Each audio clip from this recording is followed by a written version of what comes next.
Hey everybody, it's Matthew. Welcome back to the channel, and today we're going to talk about Mr. Rick Beato and some of his many thoughts about the modern music industry. Now, I know Rick can be a little bit of a controversial figure for some people because at times he feels like he's an old guy that's kind of stuck in the past ways of how music worked and seemingly wants to return to that period, which does cater to the mindset of a lot of people today that is sort of popular, which is the idea that modern music isn't good, stuff used to be better, it isn't anymore, trends are bad or heading in a bad direction. But what if I told you in a way he might be right, sort of. Now it's no secret he makes a lot of videos about examining older songs or songs from before the mid-2000s. And breaking them down and talking about how they're good and all those things and how those artists back then are good. You might also be familiar with his rant style videos where he talks about music topics and things like him looking at top 10 on Spotify and things like that. And often a lot of the music there does unfortunately get painted in a bad light. Some of it isn't great, but that maybe sends the wrong message. And a lot of people believe that Rick just doesn't believe that there's good music anymore, which I don't think is true, but I think he gets painted that way because of some of the type of content he makes and the way he talks about certain types of music. People have made generalizations about him, and I don't think it's really healthy to necessarily do that, especially since he's a guy that's trying to make it on YouTube and has made a lot of great content. I don't think he has any negative intentions about anything. So some of the backlash he gets, he kind of brings on himself from the type of content he makes and how he talks about certain things. Although some of it is unwarranted because, he's trying his best, and I feel like we should all probably be collectively a little more supportive of that type of thing. But let's go back to the topic at hand. Now, as a general barometer, is music worse now than it used to be? That's a difficult question to answer, especially when you consider the genre and style of music that is popular right now versus what used to be. Yeah, so of course in the past, jazz was more popular, rock music was more popular, prog was more popular, all these different kinds of genres were more popular. And a lot of these, of course, are guitar-forward genres, but that's either here nor there. We're not here to break down the dynamics of how the public feels about guitar today. And those styles do sometimes lend themselves to a bit more creativity or more complex songs, more complex structure, those type of things like that. And of course, even pop music at the time was a little more complex, but that's because it's just tapping into the zeitgeist at the time, coming off of a long history of big band and jazz and other things that all of that got incorporated into pop music for quite a long time until like the 80s. So it's true that music was more complicated back then, maybe a little more creative and interesting because no one was making rules or deciding that there's a certain way to build a song to make it appealing. Of course, music today lends itself to a more simplistic structure and maybe less experimentation just because it's trying to appeal to the current music listener. But again, that doesn't mean it's bad. Simple is not bad. That's a very important distinction to make, which I think maybe sometimes does get lost in Rick's videos a lot just because he has a jazz background and all that. It makes it appear as if he doesn't appreciate it because it's too simple, but I don't think that's true. Because I've watched some of his top 10 videos and there are songs that he does like on there. He doesn't hate everything. So, again, wide generalization based on how he discusses things in what types of videos, etc. But the idea that music is any worse now, I think, is a farce because, again, we're talking about a very subjective subject, which is music. Music has an infinite number of styles, an infinite amount of creativity. So who's really to say what kind of thing is better than the other? That is picking nits as far as I'm concerned. But that's a game that gets a lot of traction on YouTube, and sometimes that is what gets played by people like Rick Beato. Because there's also a built-in nostalgia for the past, for the time you grew up in, etc. You might think those things are just inherently better because they happened during your formative years. There is a little bit of inherent bias. Now, of course, when he does these, it's forgetting the elephant in the room, which is the consumer itself, and not just the music that's being made. So in any kind of industry, it makes sense for the broader scope to sort of keep making the thing that appeals the most to your current audience. So like major labels are making really simple pop music, trap music, rap, R&B, things like that have really simple formulaic structures that can be made very quickly, get out really fast, a very simple idea there. And today's consumer, because of the age we live in, because of constant information being consumed and thrown at you, the consumer today seeks out music for the purposes of being quickly entertained. They want quick, simple songs that are easy to digest, that can be put on in the background, and you can just sit there and enjoy them and be entertained by them. There's nothing else deeper than that. There's no enjoying the emotional experience of the music or analyzing what the artist is going for or what he meant by a song. There's none of that high-level consumption of music. It's very simple. And when that happens, those songs that are made that way get played a lot more. They get pushed to the top, not just from that, but of course the continued label pressure to keep that stuff getting pushed up to the top, because they want that cyclical relationship where they make simple song, you listen to simple song, they push simple song more, you listen to it more, the cycle continues on and on. And that's really what defines a lot of popular music now, is not the artists themselves, not their emotional experience, not the kind of music they want to make or doing anything complex. It's just that relationship of label to consumer. What is the best way to get the music from point A to point B? And simpler music simply does that better. And I think that's what happens, is you run the risk, though, of some of the more popular songs being really basic. And that stuff being popular, of course, makes people think that music isn't any good anymore, but that when that's by and large what you're being served by labels and streaming services, it's kind of hard to say that music now can still be as good when you haven't heard it. And here's where that disconnect is with some people, and Rick Beato, is when he sees stuff at the top on the charts and says it's not good. Some people don't like that because they want to call him an old fuddy-duddy who's out of touch and doesn't know what he's talking about anymore, when it's unfortunately a result of other music that is good just not being popular. And I think, unfortunately, that is a bias that even Rick Beato himself sometimes falls victim to, believing that popular music should be better or should be good, but those things are not necessarily tied to each other. Because back in the day, that would happen, since your only way to get music out was to sell albums. That stuff had to be damn good, or no one was going to buy those records. So if you stunk, you stunk. That's why the best music was also the most popular music, because it had to be to keep up with the market. Now you don't have to be the best music to keep up with the popularity of the market.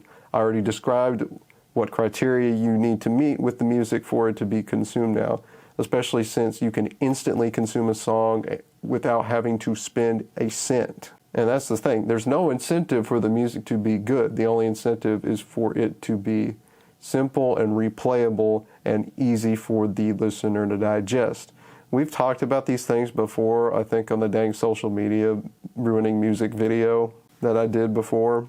Oh, this is, of course, specific to the dynamics that Rick Beato has talked about in videos and what people think of his opinions. We also live in an area where the promotion of music is not necessarily tied to major media anymore.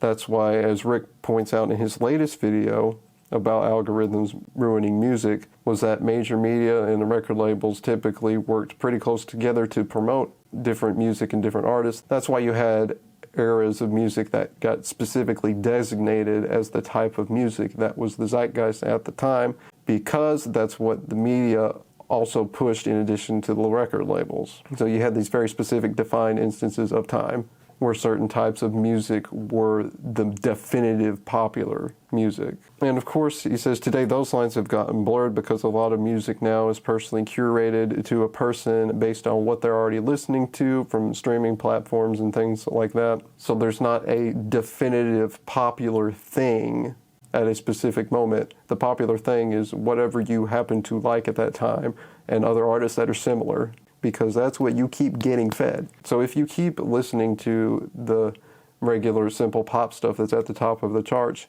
you will keep being shown simple pop stuff, and that's what will eat up your curation. Whereas if you listen to prog metal, you're going to get more prog metal all the time. But that's sort of the thing that happens when stuff's being personally curated to everyone. Then the thing they listen to most will continue to be the thing they listen to most, which means the most easy to digest thing will be listened to the most and therefore curated back to the same people the most. Which is why The Weeknd has literal billions of streams collectively on songs, and why there are fantastic artists out there. Let's take something really random like Snarky Puppy, because they're a super weird progressive jazz thing that makes very complex and very good music. But have you heard of them? No, probably not, because that's not digestible music. Therefore, less people collectively listen to that, which means it's curated to less people, so it doesn't create the spin cycle that we talked about earlier between music being shown to a person who's already listening to the same type of music. But that also lends itself to a broader range of music that is being consumed by people. Because before, you'd get a magazine, you'd get a newspaper, you'd check out stuff, and it would tell you certain things that are popular right now. And they would kind of be similar things because it's like, what is the thing at this moment in time? And everyone's collectively on that thing instead of in their own little pockets spread out everywhere. And that's kind of what Rick alludes to in his most recent video. Because even with as popular as some of the songs today are, they are not known in the broader sphere of music. Everyone doesn't know every Weeknd and Taylor Swift song, even though they're the most popular artists, two most popular artists on the planet. Whereas, of course, back in the day, if Van Halen dropped someone, everyone knew about it. Because that was the popular thing at the time, and that's all you would read, and that's all you would see on the news, that's all you would read in magazines and newspapers. And now people aren't doing that anymore because there's a billion freaking artists out there, and you can't possibly talk about every single one. And that is why stuff gets lost in the cracks, is because the broader listening public does in fact want simpler stuff, despite there being people that haven't all heard of it. But there's more people listening to that than there are people listening to more complex music.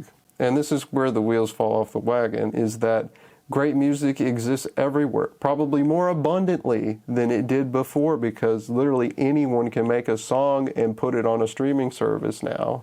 And we are actually spoiled for it, but streaming curation and things like that do not push that stuff around, because it's not the thing that makes the money and is the most consumable. So you could very easily go on Spotify, go to a specific genre, or just type whatever in and find the most random crazy stuff that you want, or the best rock music that today that you want to hear. It's all there, but you have to go to the effort of locating it now, because again, the best stuff is not talked about all the time, because that's not what everyone's focused on right now.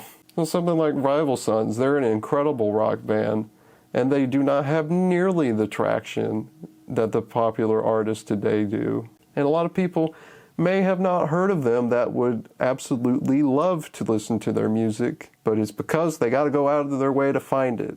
And if it's not like what they're already listening to, they're not going to find it without putting in the effort. And this is why I said Rick was sort of right on the conditions now not being great for popular music, but it's not because of the fallacy that music doesn't exist, because if it was good, then it would be popular. That is not true. And that's where I think the pushback on Rick Beato happens, is because the good music is out there, but instead he chooses to make the rant videos or the Spotify top 10 videos, or he chooses to talk about old stuff that's good. And could he very easily find good modern music now and showcase it on his channel? Yes, he could. He could do that if he wanted to. But the problem is, YouTube is his only job right now, and I don't want to, some people might say he could live on the royalties. We don't know what royalties he gets from the stuff that he made that got popular. So that may or may not be true. I mean, the guy's still got 3 kids that aren't grown yet, so he's still got to provide for them, he's still got to eat. So at the end of the day, he might choose to make those kinds of rant and Spotify top 10 videos because they get the viewership, which may not necessarily reflect his overall opinion of music. Yet he gets the pushback because that's the video that he puts out. Now, the one thing in the video today he said that was interesting was that now, in this algorithm age, as he put it, could be a transition period to a different era of music. What is that? We don't know. Right now we're in the personal curation era, and my thought is that could just deepen even further until we're in really deep pockets where underground artists have super loyal fan bases that they can get to buy all their stuff, like buy all their merch, buy all their music, all those different kind of things. And it may just deepen even further so that it's actually easier for underground artists to be successful. But again, the popularity does not change. Unless all the most popular music just happens to start all being the best music again. Or we could have a countercultural change where people push back on all this algorithm-based curation stuff and they go more directly to artists and they're willing to like go on Bandcamp and pay money to listen to an artist's music because they'd rather go seek stuff out that they might find interesting than sit there and let Spotify tell them what they want to listen to. So Rick may be right, the conditions of modern music are not necessarily great for artists right now, especially smaller ones, and especially the ones that make really high quality music that maybe you never heard of because they aren't getting served up. But again, it doesn't mean that it doesn't exist. It's there for the taking. It's there for the listener. We live in an age where you can find any kind of music in seconds and pay nothing to listen to it. So very easy to find the quality stuff. We just have to want to go to the effort of listening and finding the quality stuff to listen to. The moral of this, Rick Beato is not the curmudgeon that a lot of people paint him as. Yes, he's got his own biases. Yes, the content that he pushes is a particular kind of content that attracts a certain type of listener, and it's not always the best for talking about modern music because it leads to a few fallacies about it. But at the end of the day, he's kind of a victim of that own bias, so I wouldn't be too harsh on him. Also remember, the good family's got to eat, so he's going to make stuff that's going to get views because that's what he needs to do for his family. So I wouldn't judge him too harshly from that perspective. But anyway, guys, like and subscribe if you enjoyed this video today. Leave a comment down below. Maybe you have your own theories about what you think is going on with modern music today. And as always, don't forget to click the bell so that you know when a new video is out on the channel. And I'll see you guys next time in another video. Have a good one.